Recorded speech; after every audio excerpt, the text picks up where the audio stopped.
Hello everyone, कैसे हैं आप सभी। मैं हूं रिद्धि, आपकी कॉमर्स एजुकेटर। और जैसे कि हमने हमारी एमसीक्यू सीरीज कर चुके हैं स्टार्ट, अकाउंट्स का एक टॉपिक एनपीओ का आपके एमसीक्यूज अपलोड हो भी चुके हैं। इन केस आपने वो नहीं देखी तो जाकर चेकआउट कर सकते हो। सो आज I am here for you, क्योंकि आज हम स्टार्ट करने वाले हैं बिजनेस के फर्स्ट चैप्टर के एमसीक्यूज।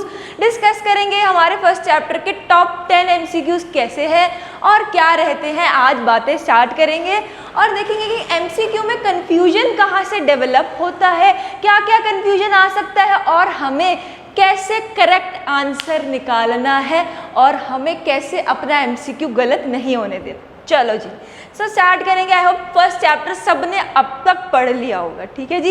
एमसीक्यू के लिए आई थिंक सभी आज रेडी हैं और स्टार्ट करेंगे। देखो जी, इम्पॉर्टेंट काम जो आज हम स्टार्ट करेंगे एमसीक्यू में, क्या कि एलिमिनेट कर देंगे जो इररेलेवेंट ऑप्शंस हैं।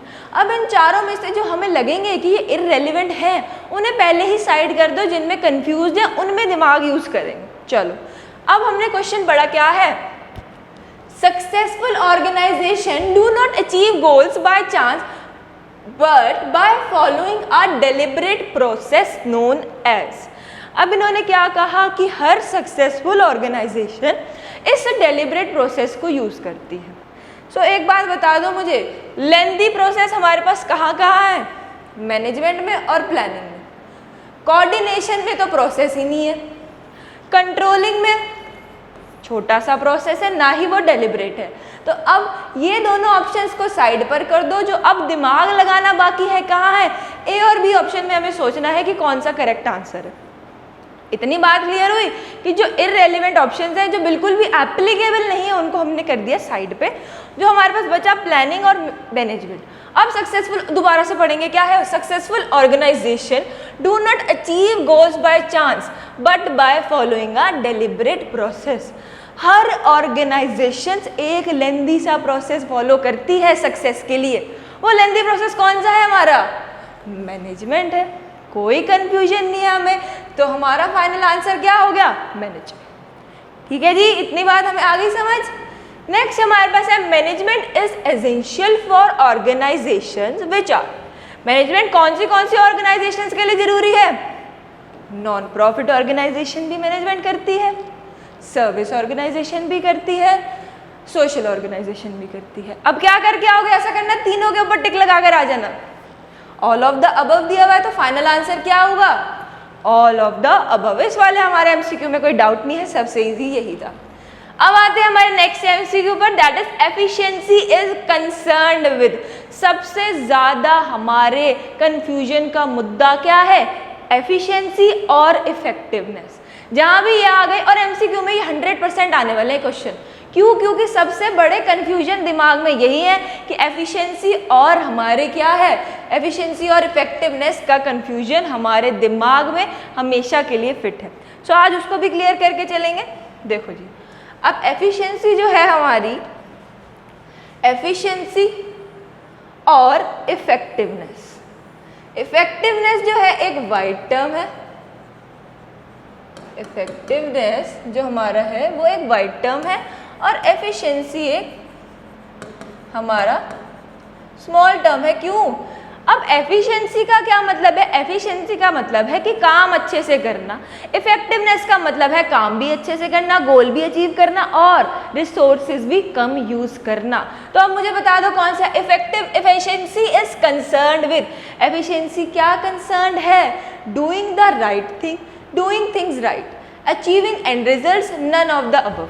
अब इनमें से एक आंसर तो हमें दिख रहा है, कंफ्यूजन पर है, इसका मतलब नन ऑफ द अबव तो आंसर नहीं है।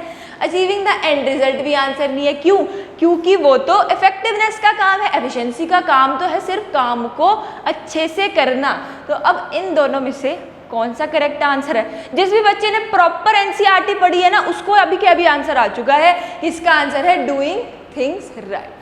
Doing the right thing. देखो कितना कंफ्यूज कर दिया, बीच में एक द राइट थिंग डालकर कितना कंफ्यूजन क्रिएट कर दिया। सिंपली जिसने एनसीईआरटी का एक एक वर्ड पढ़ा था और पढ़ा था कि doing things right is the answer, सारी चीज़ों को ठीक से करना क्या होता है? एफिशिएंसी। चलो जी, नेक्स्ट भी हमारे पास आती है इफेक्टिवनेस। अब इफेक्टिवनेस क्या है? इफेक्टिवनेस तो एक वाइड टर्म है, तो क्या है? डूइंग द राइट टास्क, ये भी इसका आंसर है। कंप्लीटिंग एक्टिविटीज, ये भी आंसर है। अचीविंग गोल्स भी आंसर है। सो फाइनल आंसर हमारा क्या है? All of the above. ठीक है जी, वहां पर OMR शीट में ABCD चारों सर्कल करके आने हैं, ठीक है ना?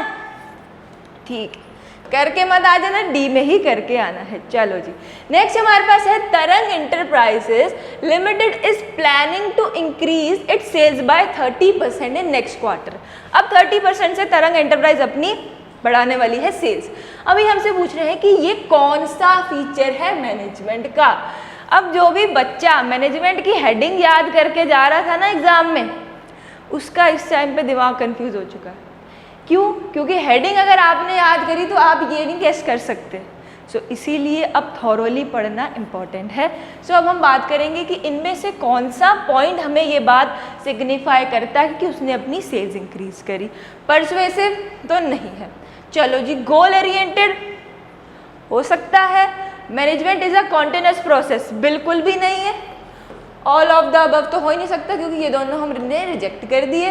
तो फाइनल आंसर हमारा क्या है? डी। मैनेजमेंट जो है गोल ओरिएंटेड प्रोसेस है। इसमें से कैसे सिग्निफाई हो रहा है? क्योंकि तरंग ने अपना सेल्स इंक्रीज किया। ठीक है जी, किस लिए इंक्रीज किया? गोल को पूरा करने के लिए, प्रॉफिट अर्न करने के लिए। चलो जी, इतनी बात हमें क्लियर हो गई। नेक्स्ट पर आते हैं। Which of the following is not a designation related to top level management. अब मैंने आपके लिए 3-4 MCQs ऐसे प्रिपेयर करे हैं जिसमें क्या आने वाला है? Negative sentence. जो एग्जाम में सबसे ज़्यादा गलती होती है क्या? कि ये जो नॉट है ना, नॉट, ये हमें दिखाई ही नहीं देता एग्जाम में। तो इसीलिए हम सीधा, हम मान लो मैंने ये नॉट ना पढ़ा होता, सीधा पढ़ लिया था और designation related to top level manager, पूरा क्वेश्चन गलत, मेरा मार्क्स गया। ठीक है जी। अब देखो, इसमें से हमें बताना है कि कौन सी डेजिग्नेशन टॉप लेवल मैनेजमेंट नहीं है। सो प्रेसिडेंट है, टॉप लेवल मैनेजमेंट में आता है। वाइस प्रेसिडेंट भी आता है, चेयरमैन भी आता है। जो हमारा प्रोडक्शन मैनेजर है वो नहीं आता। तो आंसर हमारा क्या बनता है? D, the production manager. इतनी बात क्लियर है सभी को? नेक्स्ट हमारे पास आते हैं, which of the following is not a designation related to middle level management। अब इनमें से बताओ कि कौन सी मिडल लेवल मैनेजमेंट में नहीं आते। चलो जी, ऑपरेशंस हेड आते हैं, सेल्स मैनेजर आते हैं, चीफ ऑपरेटिंग ऑफिसर नहीं आता, कोई डाउट नहीं है, ये टॉप लेवल में आते हैं हमारे। सो आंसर क्या हो गया? सी हमारा आंसर हो जाता है। अब डी पढ़ने की जरूरत नहीं है, जब हम कंफर्म हो चुके हैं तो डी पे जाओ ही मत, क्योंकि जितने ज़्यादा कंफ्यूजन को क्रिएट करोगे उतना ज़्यादा कंफ्यूजन आपके साथ चलता जाएगा। चलो नेक्स्ट पर आते हैं, which of the following is not a designation related to lower level management. अब इनमें से कौन सा लोअर लेवल मैनेजमेंट में नहीं आता? कौन सा नहीं आता? ये हमारे आते हैं, सुपरवाइजर्स भी आते हैं, सेक्शन ऑफिसर्स भी आते हैं। जो हमारे नहीं आते, that is your marketing manager. So answer हमारा निकल कर आता है डी। कोई डाउट? कोई भी डाउट नहीं है किसी को भी। सो आते हैं नेक्स्ट पे। अब नेक्स्ट हमारा आता है, identify the level of management which does not. इनमें से कौन से लोग नहीं करते क्या? Interaction with workforce directly. इन सारे ऑप्शंस में से कौन सी मैनेजमेंट किससे इंटरैक्ट नहीं करती? वर्कर्स में से। नहीं करती वाले इनमें से बता दो, कौन नहीं करते? सुपरवाइजरी मैनेजमेंट भी करती है, ऑपरेशनल भी करती है, फर्स्ट लाइन भी करती है। सो मिडिल लेवल मैनेजमेंट नहीं करती इंटरैक्ट वर्कर्स से। तो आंसर हमारा हो जाता है डी। ठीक है जी। चलो नेक्स्ट पे आते हैं, this level of management serves a link between top level managers and first line managers. I hope ये सबसे इजी MCQ है हमारा आज का, कि हमारे बीच में इंटरैक्शन कौन कराता है? Middle level management. तो इसमें तो हमें सोचने की नीड ही नहीं है।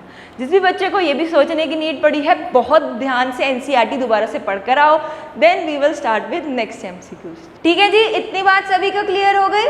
सो आई होप आज के सेशन में बिजनेस के MCQs आपको फर्स्ट चैप्टर के क्लियर हुए होंगे कि कैसे कैसे हमारे MCQs आ सकते हैं एंड आज के MCQ सेशंस को आपने बहुत अच्छे से एंजॉय किया होगा। सो अगर किसी को कोई भी डाउट है कमेंट सेक्शन में आप सभी पूछ सकते हैं। सो लर्न करो ऐप आप सभी डाउनलोड कर सकते हैं एंड टेलीग्राम ग्रुप भी ज्वाइन कर सकते हैं, दोनों के लिंक डिस्क्रिप्शन में है एंड चैनल को सब्सक्राइब कर दीजिए क्योंकि बहुत सारी वीडियोस अपलोड होने वाली है MCQs की। सो रोज एक ना एक वीडियो तो फॉर श्योर आने ही वाली है। So don't forget to subscribe the channel. That was all for today and I will meet you in the next lecture.